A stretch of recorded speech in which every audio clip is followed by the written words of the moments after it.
Hey guys! Today we're diving into another truly horrifying case. If you want to support my channel, make sure to subscribe and stay active. It really helps me out. I'd be super grateful for that. Let's get started. On January 11th, 2023, a quiet Texas town awoke to a chilling call to the emergency services. The voice on the line trembled with desperation. "Something's wrong with my son." No one could have guessed, at that moment, the horrors that police would uncover just minutes later. Angie Diaz was born in Nicaragua. Her family lived modestly, and her mother fell gravely ill with cancer, forcing constant medical bills.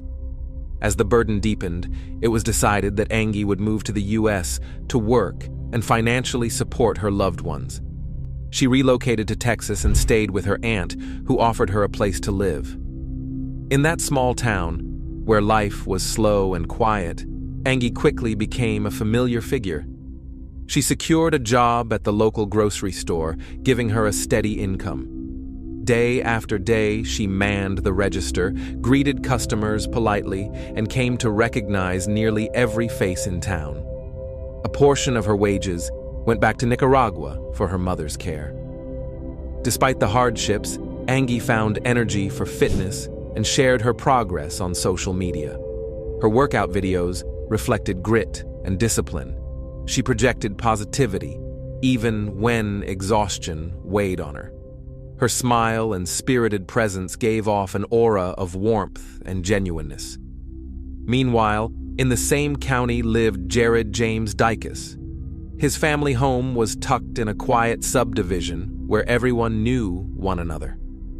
On the surface, they seemed well off, stable, and respected. From childhood, Jared had access to everything he needed and never confronted the struggles Angie faced. But beneath the facade lay hidden turmoil. In his teens, Jared began drinking, and soon after he gravitated toward illicit substances. These dependencies became constant companions. Rather than seeking growth or purpose, he drifted toward social circles built around indulgence and escape. Over time, his temperament shifted. Calmness would give way to outbursts of irritability and aggression. His parents tried to reach him to intervene, but they could not stem the destructive path he was following. To outsiders, Jared remained quiet and distant. In the small community, people knew of him, but few, if any, saw the instability lurking behind his outward appearance. He lived in the same Texas landscape his ancestors did. Long roads, wide fields, farmhouses. But instead of confidence in his future, he increasingly got lost in his own vulnerabilities. And so, two worlds existed side by side. Angie Diaz, a young woman who left her homeland for family, slowly building a new life step by step. Jared James Dicus, a son from privilege, yet imprisoned by dependencies and inner conflict.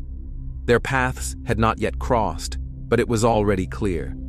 When they did meet, everything would change, and tragedy would follow. Among the regular customers at the store where Angie worked, one face started showing up more and more often: Jared James Dicus. He'd swing by frequently, sometimes to grab a few things, other times just to hang around. Their early conversations were short. Polite greetings, a couple of casual words exchanged at the register. But over time, those encounters became a habit. Jared, used to the monotony of his daily life, found himself increasingly drawn to this young woman whose energy and openness made her stand out. Her smile and calm confidence contrasted sharply with the chaos he was dealing with internally. In a small town where new faces and stories were rare, their repeated interactions didn't go unnoticed. And for Jared, they became something to look forward to. Soon, those quick chats turned into longer conversations. Jared started coming in with excuses to talk, and Angie, always kind and warm, responded with friendliness. At first, it wasn't anything romantic for her, just part of connecting with someone in this new and unfamiliar country. But his persistence and attention gradually brought them closer. For Jared, Angie seemed like the one person who could fill the emptiness he carried. And for Angie, he became a part of her new life in America, a bridge to the local community that still felt foreign in many ways. By spring, their relationship had moved beyond casual talks. They spent more time together, sharing their plans, their worries, and slowly forming a bond. Jared's parents quickly learned about the young woman their son was seeing. After all, they lived just a few steps away. On the surface, the relationship seemed natural, a local guy and a newcomer trying to build a future. It wasn't long before Jared proposed. To outsiders, it all seemed rushed. Just a few months had passed, but the couple didn't hesitate. In October 2022, they officially got married. There was no big celebration, just a few witnesses, a courthouse ceremony, signed papers, and a few snapshots to mark the beginning of a new chapter. After the wedding, Angie moved into a small wooden cabin tucked behind the Dickus family's main house. The place was far from comfortable, barely furnished, with simple surroundings and old, creaky walls instead of solid insulation. But it was here they began their life as husband and wife. For Angie, it meant a step toward independence, a chance to build her own space with the man she'd chosen. For Jared, it was proof that he'd found someone willing to share his world. Just as it was. On the outside, life seemed peaceful. Angie and Jared took photos together, posted updates on social media, and created the image of a young, happy couple. Their smiles looked genuine, and the captions spoke of affection and care. One of the most striking photos was taken during Christmas. They stood side by side in front of a decorated tree, glowing with fairy lights. Jared's caption read, "Joyeux Noël, ma belle épouse." To anyone scrolling by, it looked like a simple holiday moment, a newlywed couple enjoying their first festive season together. On her own social media, Angie continued to show joy. Her posts were short but full of daily life, little snippets of happiness shared with her followers. She looked confident, grounded, and happy, even at her young age. For her friends and family back in Nicaragua, her profile painted a picture of a woman who had found her footing, who was doing well in a foreign land. From the outside, everything looked calm, stable, even idyllic. There was no sign, not yet, of the darkness slowly closing in. But behind the scenes, Angie Diaz was beginning to feel the strain. Regulars at the store started to notice something was off. She showed up looking worn out, her usual spark missing from her eyes. Her movements had lost their lightness. She began arriving late, something that had never been an issue before. The cheerful, focused young woman they were used to seeing had become quieter, more distracted. For those who knew her well, the change was clear and deeply concerning. One person who picked up on it quickly was Ruth, the store manager. She had always known Angie as reliable, professional, and full of life. So when these changes began to surface, Ruth didn't ignore them. She decided to talk to Angie in private. In that conversation, Angie opened up, cautiously, without going into too much detail. She admitted that her marriage wasn't as perfect as it seemed. She spoke about Jared's jealousy, how his behavior had become a constant source of tension. She shared that Jared was growing increasingly aggressive. He often accused her of things that weren't true, imagined infidelities, misinterpreting simple conversations with customers at work as something more. The joy she once expressed about her new life was now gone, replaced by avoidance whenever the topic of home came up. Ruth listened carefully. It was clear to her that behind the picture-perfect image of a young couple building a life together, something far more serious was happening. To the outside world, though, the illusion remained. Social media still showed smiling selfies and affectionate posts. Friends and family, many of them thousands of miles away, had no way of knowing what was really happening. Angie was still sending money back to Nicaragua, so her family assumed everything was fine, stable, even safe. But the signs of distress were becoming impossible to miss for those who saw her every day. She laughed less, stopped talking about future plans, and steered clear of any mention of her home life. Angie did everything she could to keep up appearances, but in quiet, trusted conversations, she began revealing glimpses of the truth. Ruth was one of the few who listened and understood just how serious the pressure from Jared had become. On the outside, Jared James Dicus still came across as just another small-town young man from Texas. But his dependencies were beginning to show through. He could be calm and quiet one moment, then suddenly lash out, unable to regulate his emotions. During those episodes, his grip on reality seemed to slip. His parents tried to smooth things over, to minimize the fallout, but they could no longer change the habits that were taking hold of their son. One major incident took place in November 2022. Jared got behind the wheel while heavily intoxicated. He was pulled over by law enforcement. At first, it seemed like a routine stop, but things quickly escalated. Jared refused to comply with officers, began shouting, and acted out aggressively. Once brought into the station, Jared James Dicus erupted in a fit of rage. Instead of staying quiet or cooperating, he lashed out violently. He pounded his fists against the walls, slammed his hands into glass dividers, and shouted profanities loud enough to echo throughout the entire building. Officers repeatedly ordered him to calm down, but Jared kept going, his outburst escalating with every second. Concerned for his safety and the safety of those around him, officers were forced to take precautionary measures. Jared was secured in a restraint chair, a protocol used for individuals who become physically uncontrollable. Strapped in and immobilized, he was unable to continue damaging property or risk harming himself or others. This moment marked a turning point. It was no longer about a simple traffic offense. It was now clear that there were deeper issues tied to substance dependence and a complete lack of emotional regulation.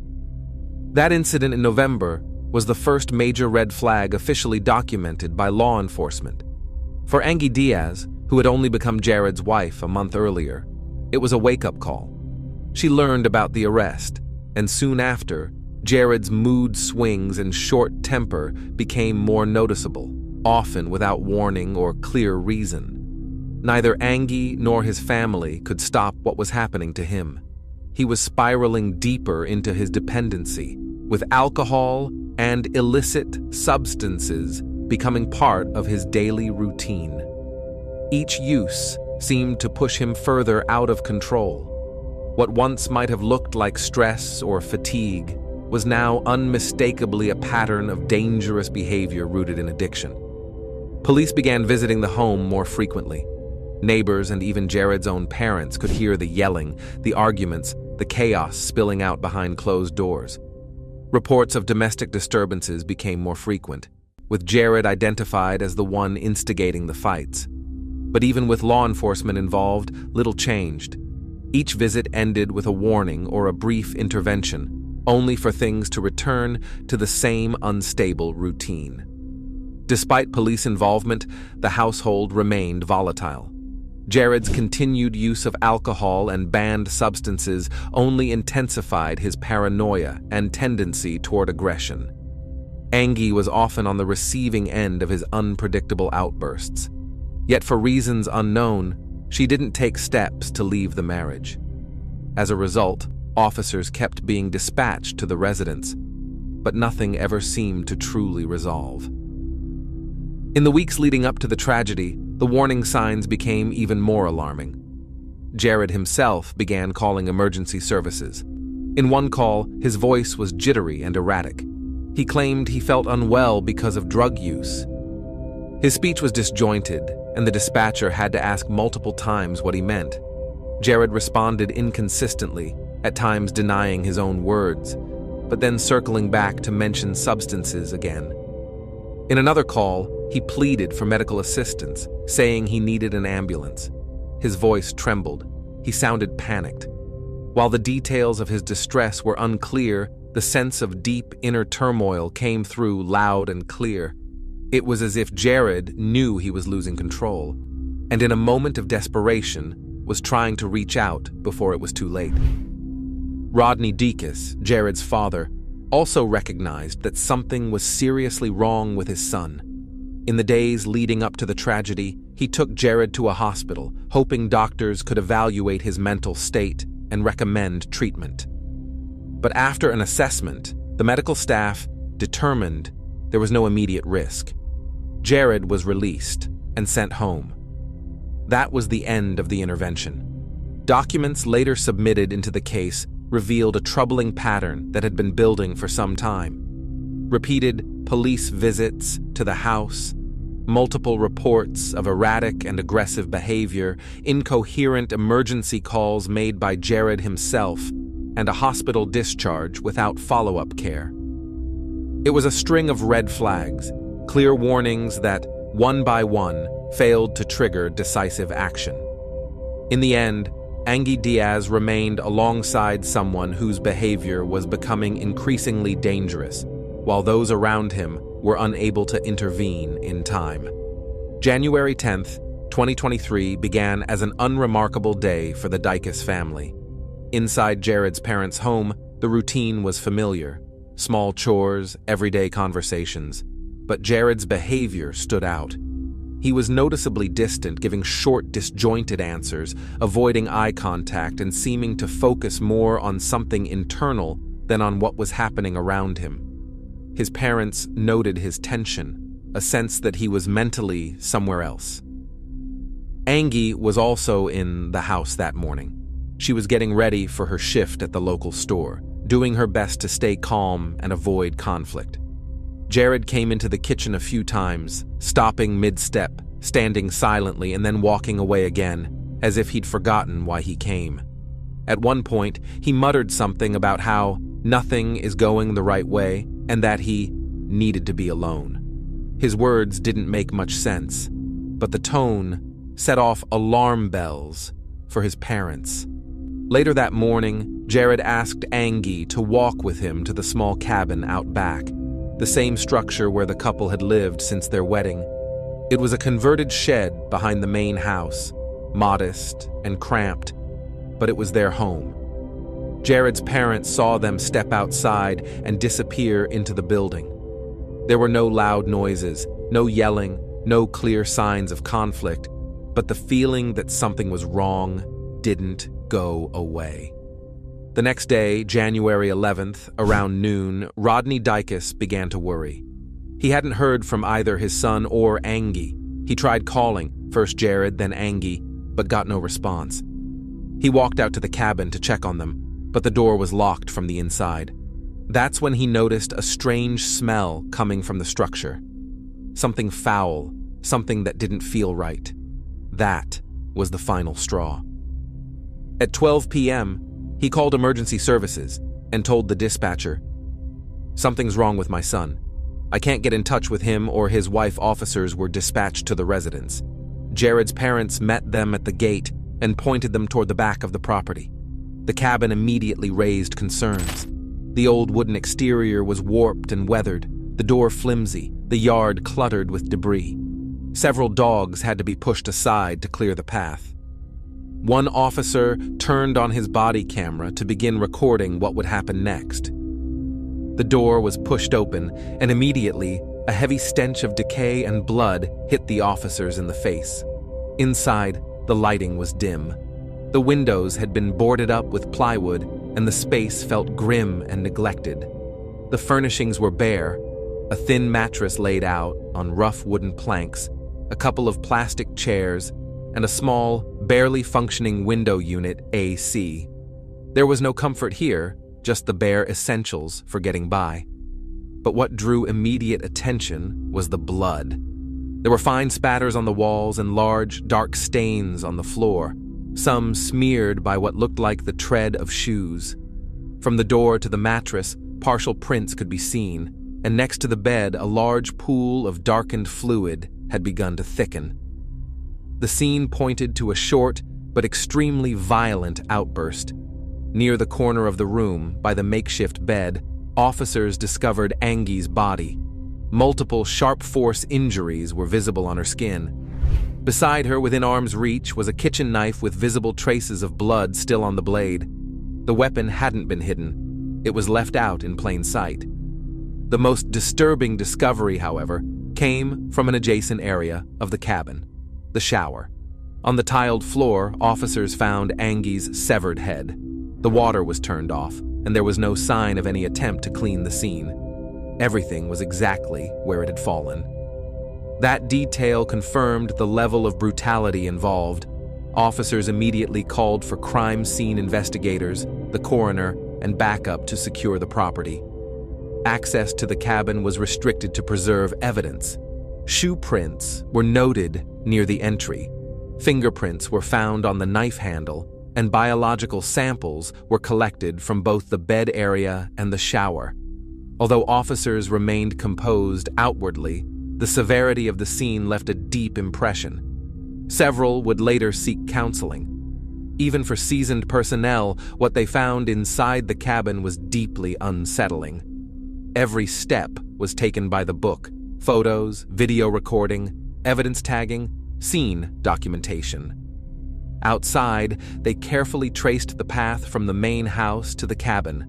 The yard was scattered with personal items and trash, but there were no signs that the body had been moved or that any major evidence had been disturbed. The dogs, still lingering, had to be pushed back again to avoid contaminating the crime scene. By the time the forensic team arrived, the scene was chillingly clear.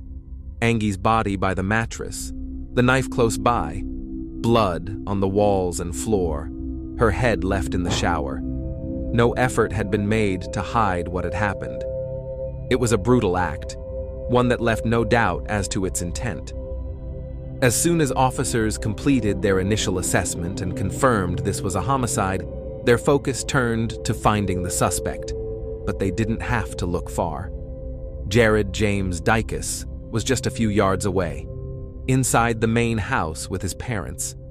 Rodney and his wife informed officers that Jared had been acting strangely. He was on the floor for most of the morning, crying and unresponsive. He hadn't tried to flee. As officers stepped into the house, they found a young man in a deeply withdrawn state. He was on the floor, barely moving, his speech nearly absent. When asked what had happened, he responded plainly, without hesitation. "Yeah, I killed her." That statement was officially logged in the report. The arrest was uneventful. Jared James Dicus followed commands, allowed himself to be handcuffed, and calmly walked outside with 2 officers. He was placed in the back of a patrol car for processing. At no point did he try to justify his actions, offer an explanation, or present an alternative version of events. He appeared emotionally drained, but fully aware of his surroundings and situation. Investigators gave special attention to Jared's movements that morning. Surveillance footage from the store where Angie worked showed Jared entering around 11:40 a.m. He walked over to the cooler, grabbed a can of beer, and exited the store without paying. Outside, he cracked open the can, took a few sips, and headed back to his car. His behavior didn't raise any alarms. He moved with confidence, his gestures routine, with no signs of panic or distress. The video became a crucial piece of evidence, showing that several hours after the killing, Jared was outwardly composed and made no attempt to hide. This detail helped authorities build a timeline. Based on the condition of the body and blood patterns, it was determined the killing took place on the evening of January 10th. However, law enforcement wasn't alerted until the following day, January 11th, when Jared's father was unable to reach him and made the emergency call. That meant nearly 24 hours had passed between the act and the report. During his transport to the station, Jared remained silent. He did not act out, didn't resist, and didn't engage with the officers. His passive demeanor was noted in official reports. His confession at the time of arrest became a key moment in the case. It aligned with the physical evidence, The murder weapon was found near the body, and there were no signs of forced entry or the presence of anyone else inside the cabin. Combined, these facts ruled out the possibility of another suspect. By the time Jared arrived at the police station, the case was already clear. Jared James Dicus had committed the act. He wasn't denying it. The evidence was on site, and his behavior suggested he hadn't tried to flee or cover anything up. At his initial court appearance, the judge set bail at $500,000. Prosecutors filed a motion to increase it to $1 million, citing the extreme brutality of the crime, the potential for witness intimidation, and the need to ensure the defendant would appear for all future proceedings. The court granted the motion, referencing the severity of the charges and the documented facts of the case. As ordered by the court, Jared underwent a full forensic psychiatric evaluation. Experts assessed his awareness of time, place, and the nature of his actions, both during the incident and at the time of examination. The conclusion was unequivocal. He was found competent. He understood what he had done, recognized its consequences, and showed no indicators that would support a finding of legal insanity. There was no medical basis to recommend involuntary treatment in a psychiatric facility. After the expert evaluations were presented, the case proceeded without jury selection. Jared James Dicus declined legal representation, chose to represent himself, and signed a guilty plea agreement. The court explained his rights, the consequences of waiving his right to counsel, and the limitations this would place on future appeals. Jared confirmed that he understood, accepted the terms, and acknowledged that by pleading guilty, he was giving up nearly all grounds for challenging the verdict. With that, the investigative phase came to an end. The prosecution had compiled a complete case file, a confirmed timeline of the crime, surveillance footage placing the defendant at key locations, statements from family members about his behavior afterward, the arrest report, and his initial confession. The court process began without a jury and without a contested trial. Jared opted for a direct admission of guilt and left sentencing in the hands of the judge. This also meant forfeiting any realistic path to appeal. On July 31, 2024, at the Washington County Courthouse in Texas, the case against Jared James Dicus officially reached its conclusion. The session was brief. There were no lengthy arguments or objections. Jared had already pleaded guilty during pretrial proceedings and waived his right to full legal defense. The judge delivered the sentence, 40 years in prison, with the possibility of parole no earlier than 2043. The process took less time than most cases of this nature. That was largely because Jared had entered into a plea deal with prosecutors. As part of the agreement, he voluntarily gave up his right to appeal or pursue any future legal measures to reduce his sentence. The agreement was formally documented, leaving only the matter of final sentencing.